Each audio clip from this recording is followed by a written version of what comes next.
নমস্কার বন্ধুরা and welcome back to my channel it's ইশানির আরেকটা ছোট্ট মিষ্টি ব্লগে জানাই তোমাদের সবাইকে সুস্বাগতম। বন্ধুরা, আজকে ভাবলাম যে বেশ অনেক দিনই তো হলো তোমাদের সবার সাথে প্রত্যেক দিন সকালবেলা কি করি সেই সমস্ত কাজগুলো প্রত্যেক দিন শেয়ার করে থাকি, তাহলে আজ না হলে একটু অন্যরকম কিছু শেয়ার করা যাক। তাই সেই কারণে আজকে সন্ধ্যাবেলা থেকে রাত পর্যন্ত কি করি তারই একটু আধটু ঝলক তোমাদের সাথে শেয়ার করছি। তো বন্ধুরা, বিকালবেলা কিন্তু আজকেও আসার সময় একটু মোগলাই নিয়ে এসেছিল, আর সত্যি বলতে এরকম শীতের সন্ধ্যায় মোগলাই খেতে কিন্তু বেশ ভালোই লাগে। যদিও আমি মোগলাই খেতে খুব একটা পছন্দ করি না, কিন্তু আজকে অনেক দিন পর দেখে কিন্তু ভালোই লাগলো। আর এই দেখো, এর সঙ্গে সঙ্গে ওকে একটু চা বানিয়ে দিয়েছিলাম, যদিও আমি গ্রিন টি কিছুক্ষণ পর আবার খেয়ে নিয়েছি। আর এখানে তো তোমরা দেখতেই পাচ্ছ একটা রাশিকৃত জামা কাপড় এখানে জমে আছে। আসলে বন্ধুরা, মাঝে মাঝে এরকম হয় যে ঘরের অন্যান্য কাজ এত বেশি থাকে যে আমরা মোটামুটি যেই ঘরটা একটু কম ব্যবহার করি সেই ঘরে খাটের এক কোনায় কিন্তু জামা কাপড়গুলো অনেক সময় থেকে যায়। খুব বেশি দিনের না, হয়তো এরকম হলো যে আজকে পাঠ করতে পারলাম না, কালকে করব, তারই মধ্যে কিন্তু অনেক জামা কাপড় জমে যায়। আসলে যেহেতু ও বেরায়, আমিও বেরাই, আর যেহেতু তাছাড়াও শীতকাল, সেই জন্য জামা কাপড়টা আর একটু বেশি হয়। আর তোমরা তো দেখতেই পাচ্ছ আমি যখন যা কাজ করি বোধ এসে এরকম করে আমার সঙ্গে কিন্তু থাকে। আর এই দেখো, এই যে আমি আজকে স্কুল থেকে ফিরেছি, স্কুল থেকে ফেরার পর থেকে কিন্তু আমি যখন যা করি বোধো আমার সঙ্গে সঙ্গে ঘুরতে থাকে। আমি এখানে আপন মনে কাজ করছি, আর দেখো বোধো কিন্তু একেবারে ঘুমিয়ে গেছে। আসলে ও কিন্তু যতক্ষণ আমি বাড়ি না ফিরি ও একেবারেই ঘুমায় না, ও আমার আশায় কিন্তু দরজার দিকে তাকিয়ে থাকে। আমি যখন বাড়ি ফিরি তখনও কিন্তু একেবারে রিল্যাক্স হয়ে তারপরে ঘুমিয়ে যায়। আসলে যেই দিনগুলো আবার স্কুলে যাই সেই দিনগুলো একটা যেটা অসুবিধা হয় যে স্কুল থেকে ফেরার পর যখন ভাতটা খাই তারপর কিন্তু রাতে আর কিছুই খাবার ইচ্ছে থাকে না। কারণ এই অবেলায় যখন ধরে নাও বিকাল 4:30-5টার সময় ভাত খেয়ে উঠি, তখন আর কিন্তু রাতের বেলা একেবারেই ভাত কেন কোনো কিছুই যেন খেতে ইচ্ছা করে না। তো যাই হোক বন্ধুরা, রুটিনটা যখন একটু সাডেনলি চেঞ্জ হয় তখন তো এসব হওয়াটা স্বাভাবিক। তাহলে তোমাদের সবার শীতকাল কেমন কাটছে সেটা বলো। কেউ কোথায় পিকনিকে গেলে না কেউ বাড়িতেই পিকনিক করলে, কীরকম করে কার দিন কাটছে সেটা অবশ্যই আমাকে জানিও। জানো তো বন্ধুরা, আমি কিন্তু একটা কথা প্রচণ্ডভাবে বিশ্বাস করি, ইচ্ছে শক্তি থাকলে কিন্তু যে কোনো কাজকেই জয় করে নেওয়া যায়। মনে যদি অদম্য কারোর ইচ্ছা এবং আগ্রহ থাকে তাহলে কিন্তু কোনো কাজই কঠিন নয়।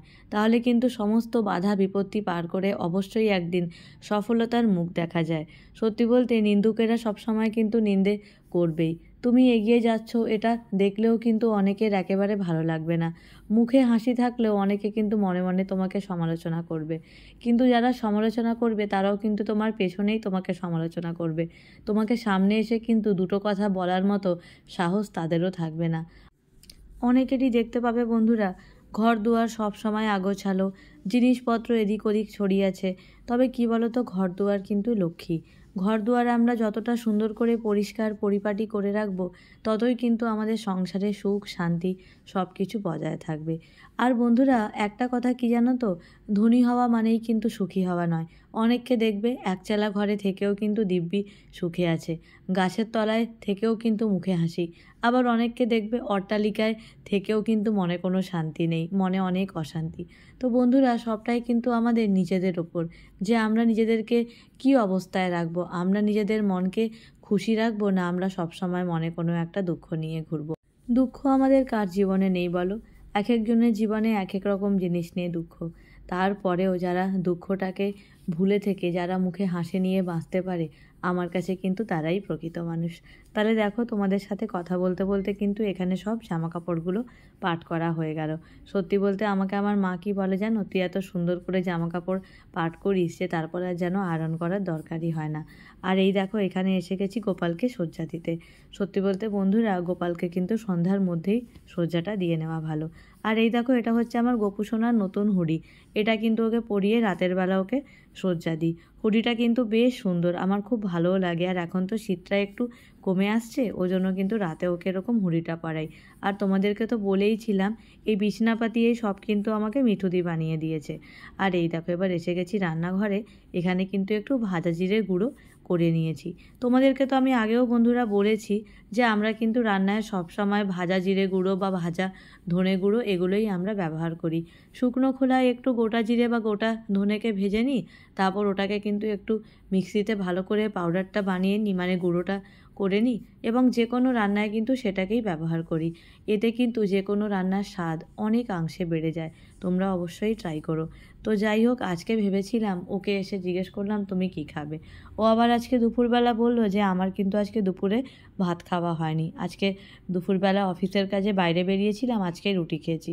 ও আবার বন্ধুরা বলে যে আমি যখন দুপুরবেলা বাইরে বেরাই ভাত খেলে যেন একটু চোখটা লেগে লেগে আসে। সেই কারণে বন্ধুরাও যখনই অফিসের কাজে বাইরে যায় ও কিন্তু সেই সময় রুটিই খায়, আর যখন রাতের বেলা বাড়ি ফেরে তখন ভাত খায়। তো আজকে আমি জিজ্ঞেস করলাম তাহলে আজকে রাতে কি করব। বলল কোনো ভারী কিছু খাবো না, আমাকে একটু হালকা পাতলা ফুলকপি আলুর ঝোল আর সঙ্গে একটু গরম গরম ভাত খাবো। তো যাই হোক বন্ধুরা, ও কিন্তু এমনিতেও রাতে একটু হালকা খেতেই পছন্দ করে।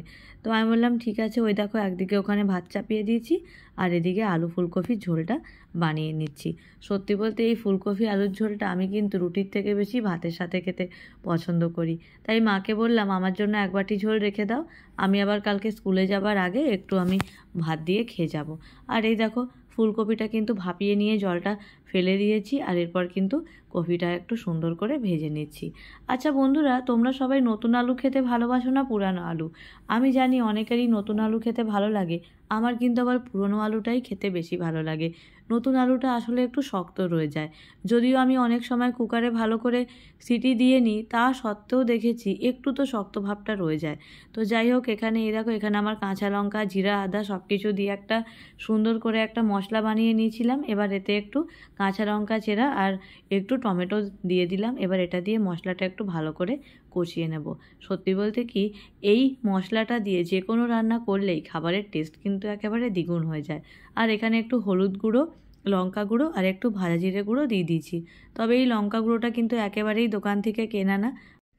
জিরা আর ধনের মতো আমরা কিন্তু শুকনো লঙ্কাও কিনে এনে সেটাকে শুকনো খোলায় ভেজে ওটাকে আমরা গুঁড়ো করে নিয়েছি।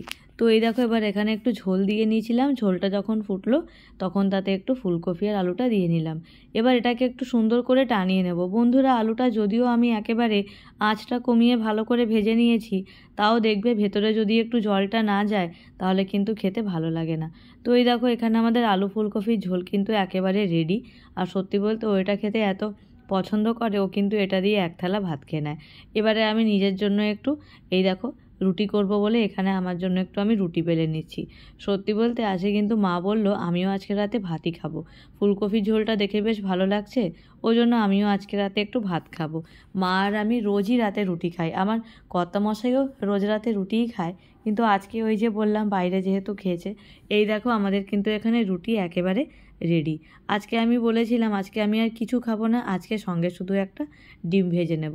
যাই হোক, এই ডিম ভাজাটা আমার জন্য না, এটা ওর জন্য, কারণ আমার এখন কাঁচা পেঁয়াজ খাওয়া একেবারেই বারণ আছে। এই দেখো এখানে ওর জন্য একটা ডিম ভেজে নেওয়া হচ্ছে। ওকে বললাম যে ঠিক আছে ফুলকপি আলু ঝোলের সঙ্গে তুমি একটা অমলেট খেয়ে নাও। এই দেখো এখানে ওর অমলেটটাও একেবারে কিন্তু রেডি। আর এবারে যে একটা ইম্পর্টেন্ট কাজ করব সেটা কি বলো তো, সেটা হচ্ছে এবারে সকালের জন্য একটু আমন্ড ভিজিয়ে রাখবো। তোমরা তো জানোই প্রত্যেক দিন সকালে উঠে কিন্তু খালি পেটে এরকম ভেজানো আমন্ড খাওয়া কিন্তু খুব ভালো। এতে কিন্তু আমাদের হার্ট ভালো থাকে, এছাড়াও এতে আরও অনেক কিন্তু গুণাগুণ আছে। তো এই জন্য আমি যেটা করে থাকি, প্রত্যেক দিন আমি কিন্তু সন্ধ্যাবেলায় বা অনেক সময় রাতে খাওয়ার পরে আমন্ডটা ভিজিয়ে দিই, তারপর এটাকে হচ্ছে ঢেকে রাখি। প্রত্যেক দিন সকালে উঠে আমরা সবাই এটা খেয়ে নিই। এবার এখানে এক দুটো জিনিসপত্র একটু ঢালাঢালির ব্যাপার ছিল, সেগুলো এখানে দেখো ঢেলে নিচ্ছি। এখানে একটু সুজি ঢেলে নিচ্ছি, ওখানে একটু নুনটা।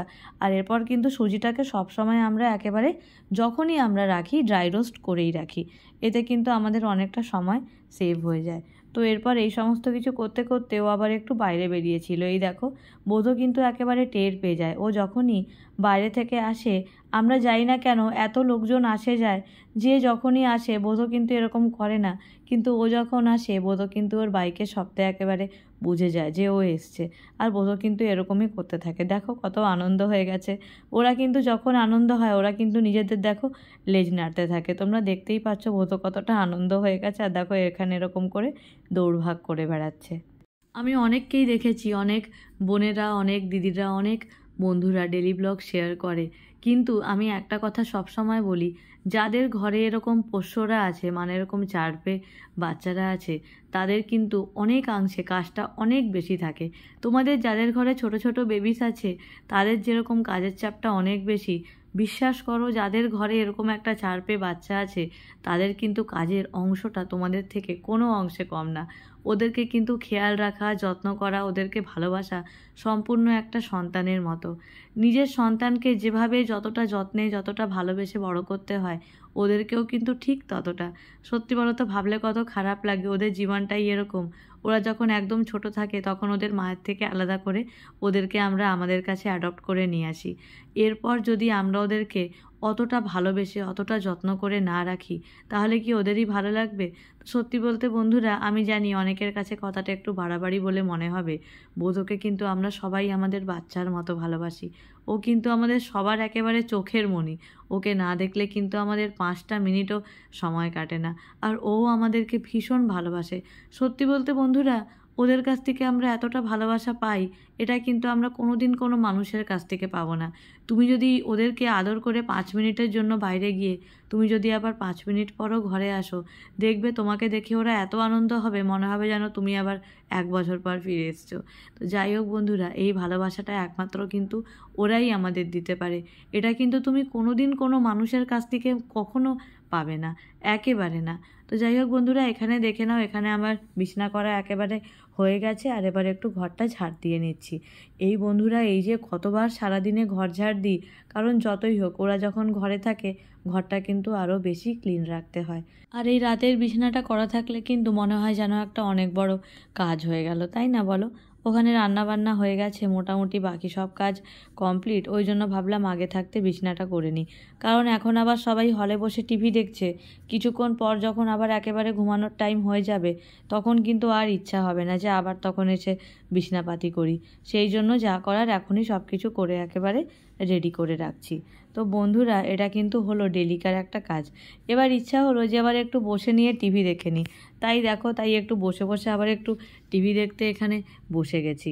আর এবার তোমাদের সবার সাথে যেই কাজটা শেয়ার করব, এটা কিন্তু আমাদের ডেলিকার একটা কাজ। এখানে দেখেছো মা এখানে আলু, ডিম, দই সব কিছু মিশিয়ে কিন্তু এখানে ভাত মাখছে। আর তোমরা দেখতেই পাচ্ছ এখানে কিন্তু 3টে থালায় ভাত রাখা। বলো তো এগুলো কাদের জন্য? এই দেখো, এগুলো হচ্ছে এদের জন্য। এটা হচ্ছে আমাদের বাইরের 3টা বাচ্চা। এই দেখো, এনার নাম হচ্ছে টনি। এই দেখো, ইনি হচ্ছেন মা। আর ওই যে পিছনে যিনি আছেন বসে, সে হলো জনি। আরেক বাচ্চা আছে, সে হলো রনি। আমরা কিন্তু ওদেরকে প্রত্যেক দিন রাতের বেলা খেতে দিই, আর ওরাও কিন্তু ঠিক জানে যে আমরা ওদের কোন সময় খেতে দেব। ওরাও কিন্তু দেখবে ঠিক ওই সময় আমাদের ঘরের বাইরেটায় এসে বসে থাকে। তবে হ্যাঁ, এটা বলা ভুল যে ওরা শুধু ওই সময় আসে, ওরা কিন্তু সারা দিন আমাদের ঘরের বাইরে বসে থাকে। কারণ প্রত্যেক দিন সকালে উঠে ওদেরকে আবার আমরা বিস্কুট দিই, রোজ রাতের বেলা ওদেরকে আমরা খেতে দিই। এটা কিন্তু আমাদের ডেলিকার কাজ। আর এই দেখো, আমি আমাদের ঘরের বাইরে ওদের জন্য একটু কিন্তু ঘর বানিয়ে দিয়েছি, যেরকম করে পারি ওরকম করে। এই দেখো, এটা আমাদের পাঁচিল, এখান থেকে ওদের জন্য ঘর বানিয়ে দিয়েছি। এখন যা ঠান্ডা পড়েছে বন্ধুরা, বাইরে কিন্তু ভীষণ ঠান্ডা। ওই জন্য ওরাও যাতে একটু আরামে থাকতে পারে, ওরাও যাতে একটু স্বস্তিতে থাকতে পারে, যাতে ওদের বেশি ঠান্ডায় কষ্ট না হয়, তাই যেরকম করে পেরেছি নিচে কিন্তু একেবারে প্লাস্টিকের বস্তা, চটের বস্তা পেতে ওদের জন্য ঘর বানিয়ে দিয়েছি। ওরা কিন্তু আমাদের ভীষণ ভালোবাসে। তোমাদের সবাইকে রিকোয়েস্ট করব, তোমরাও যদি পারো ওদেরকে একটু থাকার ব্যবস্থা করে দিও, আর ওদেরকে একটু খাবার ব্যবস্থা করে দিও। ওরা কিন্তু আমাদের ভীষণ ভালোবাসে। আমরা ওদের জন্য এইটুকু কিন্তু করতেই পারি। আর এবার যেটা করছি সেটা হচ্ছে রান্নাঘরটা এসে একটু পরিষ্কার করে নিচ্ছি। কারণ বন্ধুরা, রাতের বেলা কিন্তু সবসময় ঘুমানোর আগে রান্নাঘরটা ক্লিন করেই ঘুমোতে হয়। তবে হ্যাঁ, আমরা কিন্তু রাতের বাসনগুলো পরিষ্কার করে ঘুমাই না, তার একটাই কারণ তোমাদেরকে তো বলেইছি, আমাদের কিন্তু পরিচারিকা আছে, সে প্রত্যেক দিন এসে কিন্তু সকালবেলা এগুলো সব পরিষ্কার করে দেয়। সেই জন্য আমরা কিন্তু রাতের বাসনটা ধুই না, রেখে দিই। তবে হ্যাঁ, এঁঠো বাসন রাখি না, সব সময় বাসনের মধ্যে জল দিয়ে থালাটা ভালো করে পরিষ্কার করেই আমরা রাখি। তো দেখো বন্ধুরা, এখানে কিন্তু তোমাদের সঙ্গে কথাও বলছি, এদিকে কিন্তু একেবারে হাত চলছে, সুন্দর করে কিন্তু কাজগুলোও করে নিচ্ছি। আর এই কাজ করতে করতে কিন্তু দেখবে এমন একটা গরম লেগে যায়, মনেই হয় না যে বাইরে এত ঠান্ডা আছে, তাই না বলো? এই তো মাত্র আর কটা দিন শীতকালের পর যখন চলে যাবে তখন কিন্তু এই সময়টাকেই আমরা মিস করব, তাই না? রান্নাঘর কিন্তু কোনোদিন অপরিষ্কার রেখে ঘুমানো উচিত না, এতে কিন্তু ঘরে লক্ষ্মী থাকে না। সব সময় কিন্তু রান্নাঘর পরিষ্কার করেই ঘুমোতে হয়। এই দেখো, এই কিচেন ওয়াইপারটা হওয়ার পর কিন্তু আমার কাজের খুব সুবিধা হয়েছে। আর এই দেখো, এই যে আমি রিসেন্টলি স্টিলের বোতলগুলো এনেছি, তোমাদেরকে তো বলেইছিলাম যে এরপরে যখন বাজার যাব স্টিলের বোতল নিয়ে আসবো, কারণ এই প্লাস্টিকের বোতলে খাওয়া কিন্তু ভীষণ খারাপ। আমাকে অনেকেই বলেছে যে তোরা নিজেদেরকে হেলদি রাখার জন্য এত কিছু ভাবিস করিস, তাহলে তোরা এরকম প্লাস্টিকের বোতলে জল কেন খাস? তো সেই জন্য কিন্তু এখন এই সমস্ত স্টিলের বোতলগুলো কিনে এনেছি, এখন কিন্তু এগুলোতেই জল খাচ্ছি। সমস্ত প্লাস্টিকের বোতল একেবারে কিন্তু রিজেক্ট তালিকায় দিয়ে দিয়েছি। এই দেখো, বেশ সুন্দর হয়েছে না বোতলগুলো? ওই জন্য মাকে বলেছি প্লাস্টিকের বোতল যা আছে সব উঠিয়ে দেবে, এরপর থেকে যখনই জল খাবো এতেই খাবো। তো বন্ধুরা, মোটামুটি সমস্ত কাজ একেবারে কমপ্লিট, এরপর কিন্তু একেবারে খেয়ে নেওয়ার পালা। সবার আগে ওর খাবারটাই বেড়ে নিচ্ছি। এই দেখো, ওর জন্য প্রথমে একটু ফুলকপি আর আলুটা উঠিয়ে নিচ্ছি, তারপরে ঝোলটা উঠাবো। ও আবার এই ঝোলটা খেতে এত পছন্দ করে, ও কিন্তু এক বাটি ঝোল খেয়ে নেয়, পরে আবারও কিন্তু ও ঝোলটা চায়। ওই জন্য আমি যখনই এই তরকারিটা রান্না করি আমি কিন্তু ঝোলটা একটু বেশিই রাখি, কারণ এই তরকারিটার মেন জিনিসই হচ্ছে এটার ঝোল। তো যাই হোক বন্ধুরা, আমার আজকের এই ব্লগটা কিন্তু আমি এখানেই শেষ করছি। তোমাদের সবার আমার আজকের এই ব্লগটা কীরকম লাগলো সেটা আমাকে অবশ্যই জানিও। যদি ভালো লেগে থাকে তাহলে অবশ্যই আমার চ্যানেলকে সাপোর্ট করে এই জার্নিতে আমার পাশে থেকো, আর আমার ইটস ঈশানী পরিবারকে এরকমভাবেই ভালোবাসা দিয়েছেও। আর অবশ্যই দেখতে থেকো সেটা হলো ইটস ঈশানী। টাটা।